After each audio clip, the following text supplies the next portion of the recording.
కార్తీక పురాణము 21వ అధ్యాయము. పురంజయుడు కార్తీక ప్రభావము తెలుసుకొనుట. ఈ విధముగా యుద్ధమునకు సిద్ధమై వచ్చిన పురంజయునకు కాంబోజాది భూపాలకులకు భయంకరమైన యుద్ధము జరిగినది. ఆ యుద్ధములో అధికుడు అధికునితోనూ, అశ్వసైనికుడు అశ్వసైనికునితోనూ, గజ సైనికుడు గజ సైనికునితోనూ, పదాతులు పదాతి సైనికులతోనూ, మల్లులు మల్లయుద్ధ నిపుణులతోనూ, ఖడ్గ దగ బాణ పరుసువు మొదలగు ఆయుధాలు ధరించి వండురులు ఢీకొనుచు, హుంకరించుకొనుచు, సింహనాదములు చేసుకొనుచు, సూరత్వములను వీరత్వములను చూపుకొనుచు, భేరీ దొందబి ధ్వనులు వాయించుకొనుచు, శంఖములను పూరించుకొనుచు, ఉభయ సైన్యములను విజయకాంక్షులై పోరాడిరి. ఆ రణభూమి యందు విరిగిన రథపు గుట్టలు, తెగిన మొండెములు, తొడలు, తలలు, చేతులు, హోహాకారములతో దీనావస్థలో విలిపిస్తున్న ఆక్రందనలు, పర్వతాలు వలె పడియున్న ఏనుగులు, గుర్రములు, కళేభరాలు దృశ్యములు, ఆ మహాయుద్ధమున వీరత్వమును చూపి చనిపోయిన ప్రాణుల్ని పుష్పక విమానముపై తీసుకువెళ్లడానికి వచ్చిన దేవతలు చూచిరి. అటువంటి భయంకరమైన యుద్ధము సూర్యాస్తమయము వరకు జరిగినది.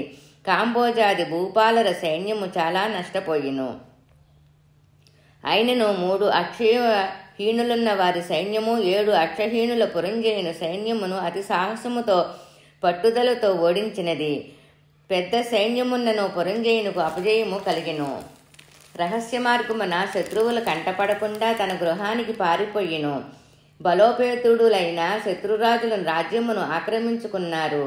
పురంజయుడు విచారముతో సిగ్గుతో దుఃఖించుచుండెను. ఆ సమయములో వశిష్ఠులు వచ్చి పురంజయుని ఊరడించి, రాజా, మొన్నొకసారి నీ వద్దకు వచ్చి తిని నీవు ధర్మాన్ని తప్పినావు. నీవు చేస్తున్న దురాచారాలకు అంతులేదు. ఇకనైనా సన్మార్గుడు వయ్యి ఉండమని చెప్పి హెచ్చరించి తిని అప్పుడు నా మాట వినలేదు. నీవు భగవంతుని సేవింపక అధర్మ ప్రవర్తనుడు వయ్యి ఉన్నందుననే ఈ యుద్ధములో ఓడిపోయి రాజ్యమును శత్రువులకు అప్పగించితివి. ఇప్పటి నా మాటలు ఆలకింపము. జయాపజయాలు దైవాధీనములని ఎరుంగియు నీవు చింతతో కృంగిపోవుటయేలా? నీవు శత్రురాజులకు యుద్ధములో జయించి నీ రాజ్యమును నీవు పొందవలనన్న తలంపు కలదేని నా హితోపదేశమును ఆలకింపము. ఇది కార్తీక మాసము. రేపు కృత్తికా నక్షత్రముతో కూడిన పౌర్ణమి.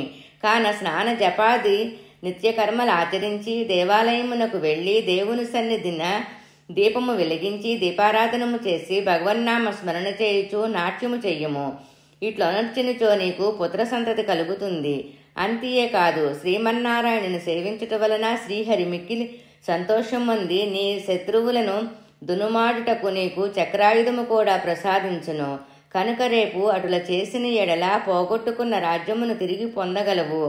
నీవు అధర్మ ప్రవర్తనుడు వయ్యి దుష్ట సంహాసము చేత కదా నీకు అపజయము కలిగినది. కానలెమ్ము, శ్రీహరిని మదిలో తలచి నేను తెలియచేసినట్లు చెయ్యమని వశిష్ఠుడు హితోపదేశము చేసెను. 21వ అధ్యాయము సంపూర్ణం. ఓం నమః శివాయ.